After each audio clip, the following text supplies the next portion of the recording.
There are deaths that should never happen. Deaths so preventable that they create laws to make sure they never happen again.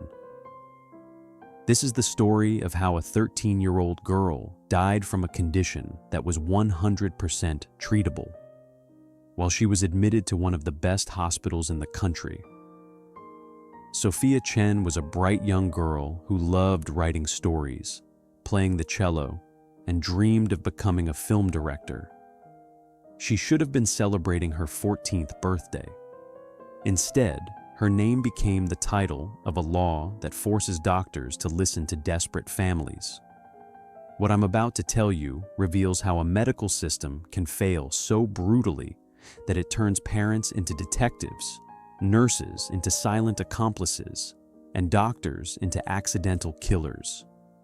Because when you place your child's life in the hands of so-called experts, sometimes they decide they know better than you, even when you are right. For 5 days, Sophia's mother begged someone, anyone, to listen to her desperate pleas. She knew her daughter was dying of sepsis, but arrogant doctors chose to protect their pride rather than admit that a hysterical mother could actually be right. And here's what will disturb you the most. Sophia didn't die from a lack of medical knowledge or resources. She died because 5 different doctors chose to ignore the obvious signs of sepsis for days. She died because professional pride mattered more than human life. Stay until the end, because you will discover how systemic medical negligence can kill a child in broad daylight. And you'll understand why the Sophia Protocol, created after her death, might be the only thing standing between you and doctors who would rather be wrong with authority than right with humility. Sophia Chen was born on September 4th, 2007, the daughter of Linda Chen and Marcus Williams. Her mother described her as busy with life, always meeting friends at the park, making funny videos on her phone, playing games like any other girl her age. At school, Sophia was known for 2 very different sides of her personality. There was the playful girl who danced with her friends on the train platform, who made everyone laugh by mimicking American accents, who wore her backpack and called herself a turtle. And then there was the sensitive girl who quietly sang while her mother rested her head on Sophia's shoulder during the ride home.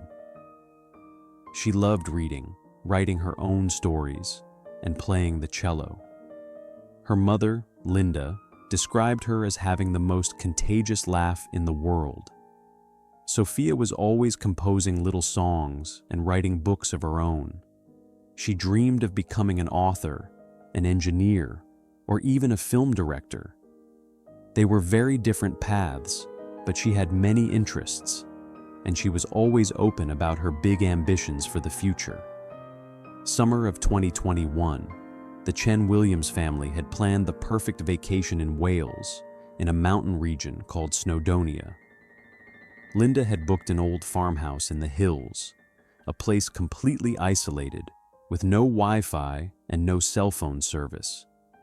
It was exactly the kind of escape into nature they needed after months of lockdown. The first day was perfect. Warm sunshine, a day at the beach, the family riding the waves on their bodyboards. Later, Sophia and Linda painted the view of the valley together. That evening they had dinner at a pub, played cards, and enjoyed the kind of family time that turns into a lifelong memory. On the second day, they decided to rent bikes for a 9-mile ride to the beach, a trail described in the guidebook as scenic, flat, and family-friendly. Nothing suggested any risk. Linda always said Sophia was a cautious child, very aware of her surroundings. They even had a nickname for her, Captain Sensible. The bike trail ran close to the sea, which meant it was naturally windy. Sand had blown across parts of the path, making certain sections slippery. The family cycled slowly, carefully avoiding other riders and taking care not to skid. Suddenly, Sophia's bike slipped on a patch of sand. She crashed, landing hard on top of the frame. She quickly crawled to the side of the trail to avoid oncoming cyclists. But this wasn't just the wind knocked out of her. She was in intense pain because when she fell, the handlebar struck directly into her abdomen. Linda later described the sounds her daughter was making, like a zombie, as if she couldn't catch her breath. The family waited by the side of the trail, hoping she'd recover, but Sophia couldn't get up for several minutes. The pain was so sharp, they knew instantly. This was more than just a scrape. That night, worried about her condition, they took her to a small local urgent care clinic. When Sophia lifted her shirt for the examination, there was a perfect circle-shaped mark across her abdomen, the exact size of the bicycle's handlebar. The nurse phoned a doctor, explained the situation, and asked him to come in and examine Sophia. But the doctor didn't think it was necessary. Probably just some internal bruising. Prescribe paracetamol, and she'll be fine. They were sent home with nothing but mild painkillers. By 2 a.m, Sophia's pain was unbearable. Every movement was agony. The family carefully placed her into a wheelbarrow at the farmhouse, carried her to the car, and raced to Brongles Hospital in Aberystwyth. This time, finally, someone took her seriously. Before I tell you how Sophia died from medical negligence, you need to know where this ended. 5 doctors investigated for professional misconduct. A hospital system forced to pay a multi-million-pound settlement, and a law created specifically to prevent other children from dying the way Sophia did. But let's go back to that morning when doctors finally began to take Sophia seriously. At dawn, a physician walked into Sophia's room with a grave expression. "We have reason to believe Sophia has suffered pancreatic trauma," he explained. "She fell with such force that her pancreas was crushed against her spine, causing a laceration." At last, the family's fears were confirmed. Sophia was airlifted to Royal Victoria Hospital in Manchester, one of only 3 specialist centers in England for pediatric pancreatic injuries. She was admitted to the Sunshine Ward, which one nurse described as a really good place, generously funded by donations. For the first 2 weeks, things looked hopeful. Linda and Marcus took turns staying overnight with her. Sophia managed to walk the hospital corridors with help. Friends came to visit. They decorated her room with photos. The family felt optimistic about her recovery, but after a surgery intended to repair the laceration and check for further damage, everything changed. During the weekend of August 21st and 22nd, Sophia developed fever, chills, constant diarrhea, and vomiting. These were clear signs of infection. Doctors prescribed antibiotics and reassured the family. Within 72 hours, the fever should disappear. But 3 days later, Sophia's fever remained. In fact, her symptoms were worse. By Wednesday, Sophia began bleeding heavily from both her arm and her abdomen where tubes had been inserted. Blood soaked through the dressings, her pajamas, and even the sheets. Doctors dismissed it as a normal side effect of infection. Later, it would be revealed that this bleeding was a sign of severe sepsis, a life-threatening condition that kills within hours if not treated aggressively. But the doctors at Royal Victoria brushed it off as a minor inconvenience.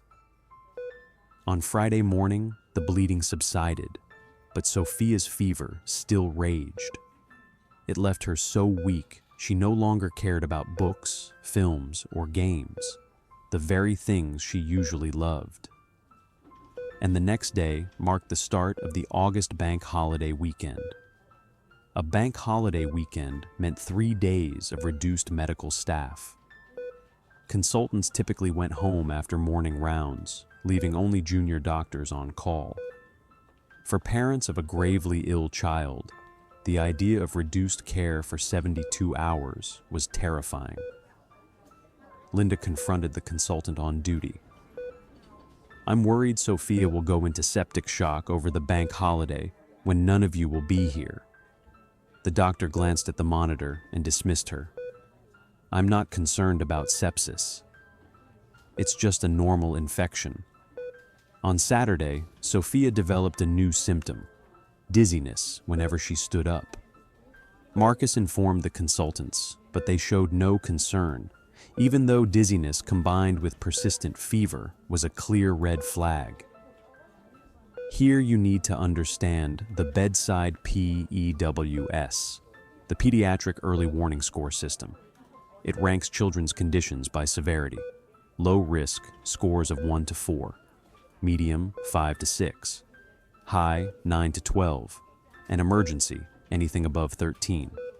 On Wednesday, Sophia scored a 6, which meant suspected sepsis. A score of 6 should have triggered an immediate transfer to the pediatric ICU. But Sophia was not moved. The ICU was not full. Beds were available.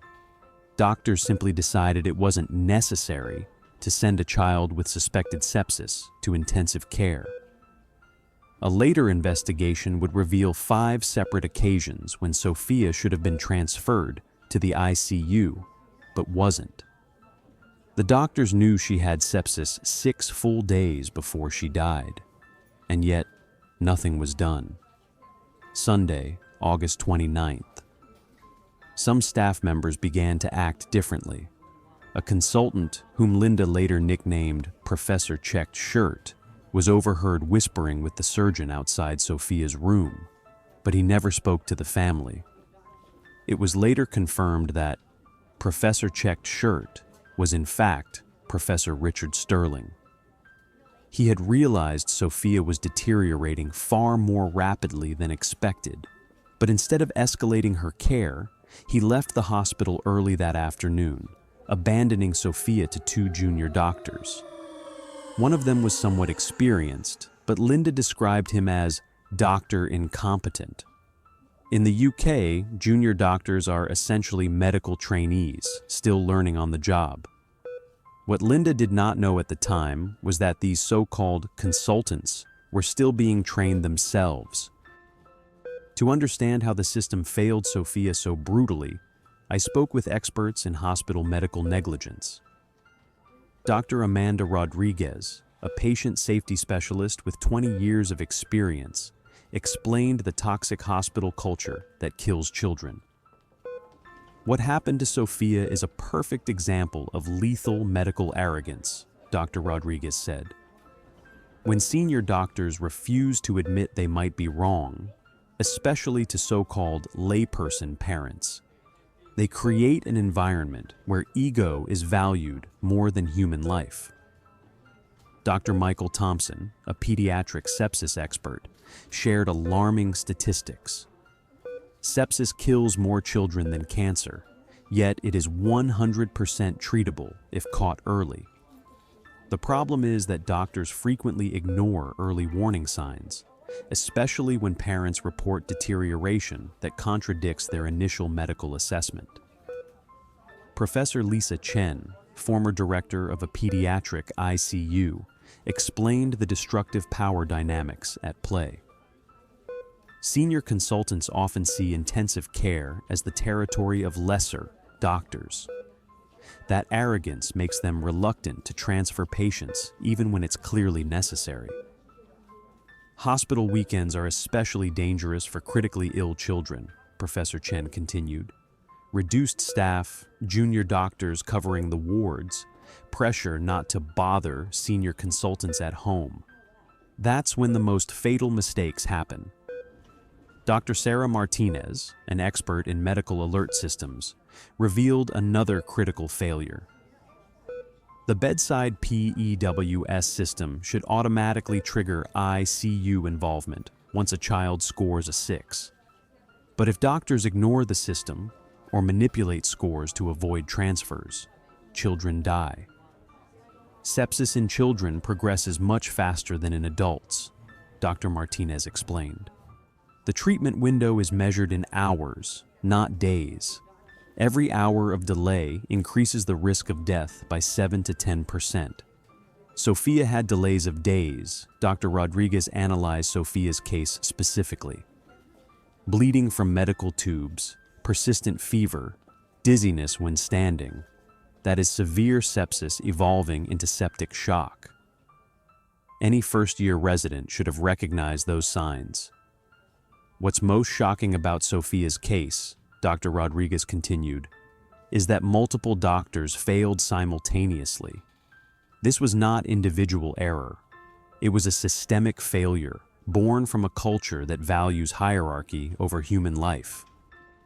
Professor Chen revealed the most disturbing aspect of all.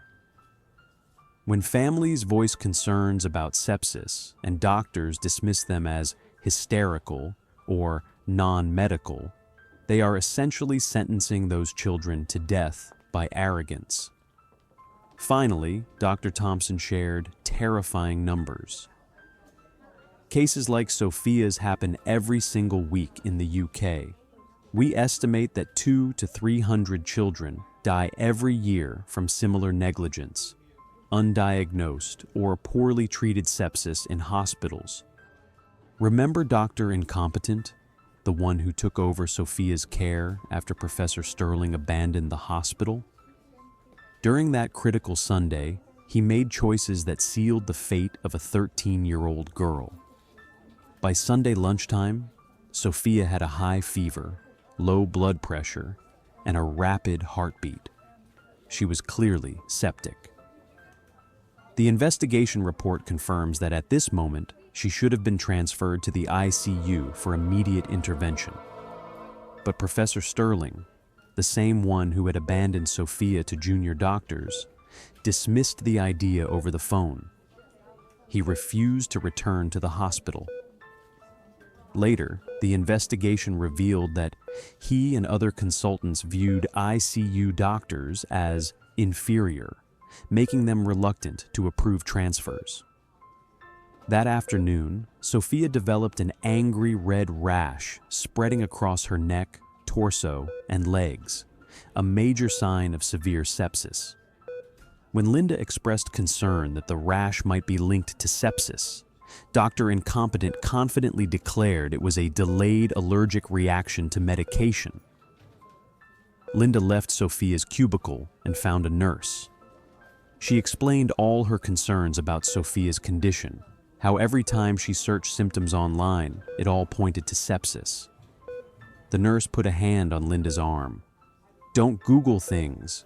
You'll only worry yourself. Trust the doctors. They know what they're doing."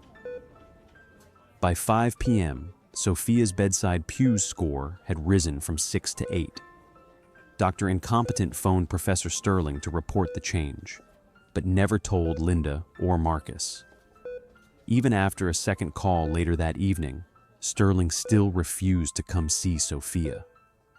Through the night, Sophia developed extreme thirst, drinking abnormal amounts of water, what Linda described as an unquenchable thirst. Another sign of severe sepsis. All Linda could do was comfort Sophia, promising she would get better. But Sophia had heard so many promises of improvement that she replied, "I've heard that so many times it's lost all meaning." A nurse was notified multiple times about her deterioration, but the junior doctor on duty never came to check, even though she was just a few meters away. At 5:45 a.m., Sophia tried to get up to go to the bathroom, but the moment she sat up, it was painfully clear she couldn't. Linda watched in horror as Sophia's body stiffened, her eyes rolled back, and she collapsed into a seizure in her mother's arms. Finally, after days of neglect, a medical team responded to the emergency, but it was already too late. Sophia's seizure was caused by a lack of oxygen to the brain due to organ failure, the direct result of untreated sepsis. After the seizure, they finally ran blood tests, and "Do nothing. realized Sophia was critically ill. After days of sepsis and hours in septic shock, she was finally taken to intensive care. But nothing could stop the vicious cycle. The ICU team tried oxygen, but Sophia's breathing was too weak. She was confused, at times thinking the mask was for anesthesia. A tube was forced down her throat. She was given a heavy sedative. Linda told her she loved her. And Sophia slipped into a coma. Sophia Chen died on August 31st, 2021, just 4 days before her 14th birthday. And here's the most shocking twist. The very same week Sophia died from negligence, Dr. Incompetent was promoted from junior doctor to consultant. The hospital cared more about public image than justice. The coroner's investigation revealed that if Sophia had been transferred to intensive care when she should have been, the probability of survival was incredibly high. 5 missed opportunities, 6 days of ignored sepsis, a 100% preventable death. Sophia's death was so shocking that it created the Sophia Protocol, a law requiring hospitals to listen to families' concerns and provide a second medical opinion 24/7. Because sometimes so-called hysterical parents are right, and arrogant doctors are the ones killing. But here's what should terrify you. Sophia's case was not isolated. Subsequent investigations uncovered similar patterns of neglect in dozens of British hospitals. Hundreds of children dying every year from undiagnosed or improperly treated sepsis. If you have children, remember this story. When doctors dismiss your concerns as parental paranoia, when they say, "Trust us, we're the experts," when they refuse a second opinion, you have the legal right to demand an independent review. Because the Sophia Protocol exists only because a brilliant 13-year-old girl died screaming in agony while arrogant doctors protected their egos. And tragically, she may not be the last child to die this way. Sophia should be 17 today, maybe studying film like she once dreamed. Instead, her name became a law. Sometimes justice only comes through the blood of the innocent. Children who had to die so that others might live.